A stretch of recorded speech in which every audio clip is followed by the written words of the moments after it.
السلام عليكم ورحمة الله وبركاته. ازيكم عاملين ايه؟ يا رب تكونوا بخير. النهاردة بإذن الله هنعمل مع بعض العيش الكايزر بطريقة حلوة قوي. لو مش بيظبط معاكم ويطلع مكتوم يبقى الفيديو ده ليكي.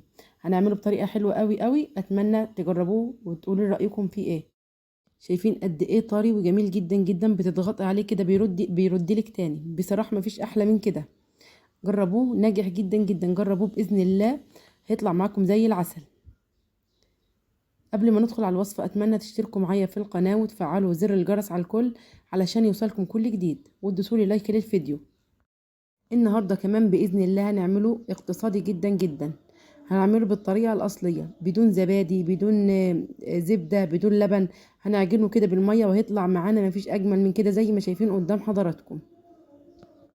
أول حاجة هشتغل بنص كيلو من الدقيق، هنزل عليه بمعلقة كبيرة من الخميرة ومعلقتين كبار من السكر، وابتدي اقلبهم. وهنزل كمان برشة من الملح وهقلبها كويس جدا. هضيعها كده في الدقيق.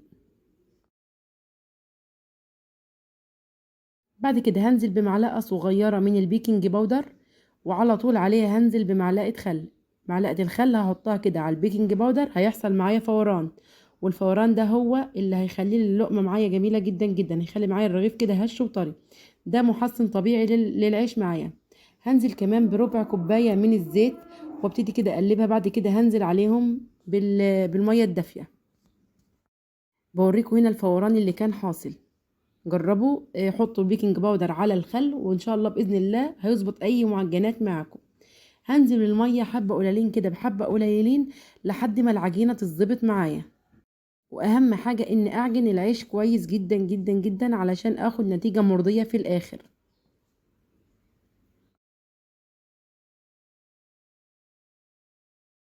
طبعا لو ايدك وجعتك في نص مرحله العجين ريحي ايدك زي دقيقه او دقيقتين، وارجعي عجيني فيها. هتلاقي العجينه كده ارتاحت معاكي وريحت، وهتبقى سهله جدا جدا في العجن. جربي اعملي الحاجات دي في البيت. الحاجات دي في البيت بتوفر معاكي جامد جدا جدا. يعني مثلا نص كيلو الدقيق ب9 جنيه. حطيت عليه حاجات موجودة عندك في المطبخ بإذن الله تكون موجودة عندك. حاجات كده قليلة تطلع لك منتج زي العسل، وغالي جدا بره. فليه ما نجربش ونعمل كل حاجة في البيت وأنضف وأوفر معانا؟ فجربي كده وتشجعي، واعملي كل حاجة لولادك في البيت. خلاص العجينة كده اتظبطت معايا، مش عايزة مية تاني، خلاص مش عايزة غير تتعجن، لسه كده مفتحة تتعجن. شايفين هنا عجنتها لحد ما نعمت معايا بالشكل ده. طبعا فيها سنة تلزيقة كده بسيطة.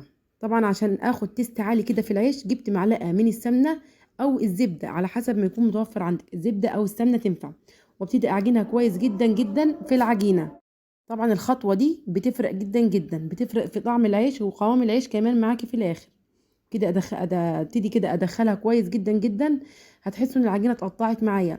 طبعا لازم تعجنيها كويس، هترجع تلم معاكي وتنعم من الاول بالشكل اللي قدام حضراتكم ده. وهنا خلاص كانت العجينه اتظبطت معايا وبقت زي الفل بالشكل ده. هجيب بس مسحه زيت كده اغلفها من فوق ومن تحت علشان اسيبها تخمر. هسيبها تخمر، هي مش هتاخد وقت خالص معايا وتخمر. الجو سخن كده مش هتاخد وقت خالص وتخمر. شايفين قوامها حلو قوي ازاي؟ ما شاء الله. خلاص كده هغلفها واسيبها تخمر.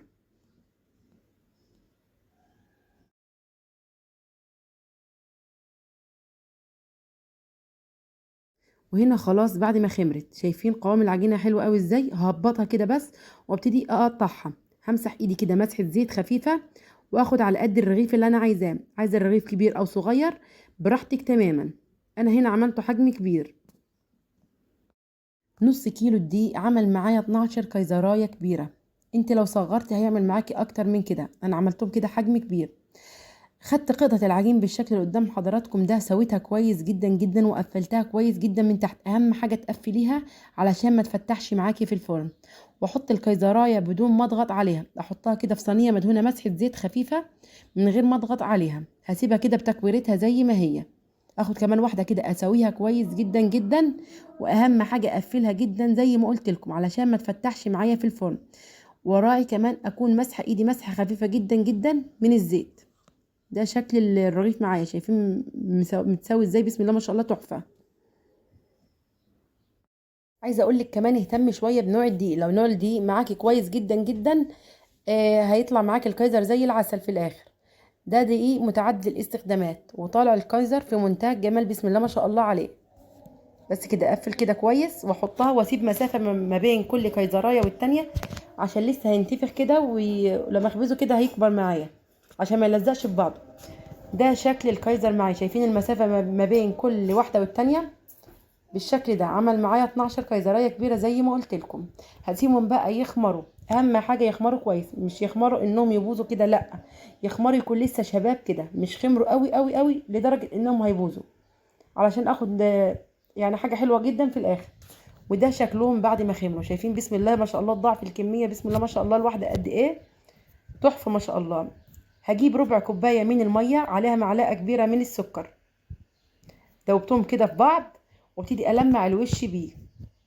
ده ارخص حاجه ممكن تلمعي الوش بيه، بدون لبن او بدون بيض، بدون اي حاجه، وهتاخدي لون في منتهى الجمال.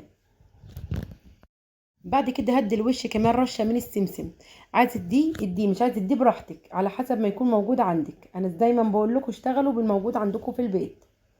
هدي رشه كده خفيفه من السمسم، طبعا هدهن كل كايزرتين وارش على طول قبل ما الميه تنشف، علشان السمسم يلزق معايا في الكايزرايه بالشكل ده. في الوقت ده بكون بسخن الفرن حلو قوي، اهم حاجه سخن الفرن حلو قوي قوي، علشان ما ياخدش وقت معايا ويشقق معايا وينشف، لا، اسخن الفرن حلو قوي قوي. بعدين ادخل فيه الكايزر لحد ما ياخد سوا، طبعا الشوايه مش شغاله. بعد ما يستوي يحمر كده من تحت، لو حسيتي انه لسه فاضل فيه يعني ما احمرش كويس من الوش، اشغل الشوايه لحد ما ياخد اللون اللي انت عايزاه. وهنا شكله بعد ما خرج من الفرن، شايفين بسم الله ما شاء الله. انا عايزه اقول لكم ان الكايزر ده انا ما شغلتش عليه الشوايه خالص، هو احمر كده من سخونيه الفرن، الفرن سخنه جدا جدا، فطلع معايا بمنتهى الجمال بالشكل اللي شايفينه قدام حضراتكم ده. بصراحه ما فيش احلى من كده، طري وجميل ومرتفع، وبصراحه زي العسل، احلى من اللي بنجيبه من بره ب100 مره. النتيجه حلوه قوي قوي، جربوه وباذن الله هيعجبكم. طبعا هنا كان برد معايا شويه، كان لسه دافي، شايفين بضغط على الكايزرايه كده بترد معايا، وده دليل على ان الكايزر معايا ناجح. لما تيجي تضغطي كده على الكايزرايه وتطلع معاكي تاني، ده دليل على ان الكايزر معاكي ناجح، او اي معجنات عموما مستويه كويس وناجحه معاكي. شايفين بسم الله ما شاء الله، ما فيش احلى من كده الصراحه.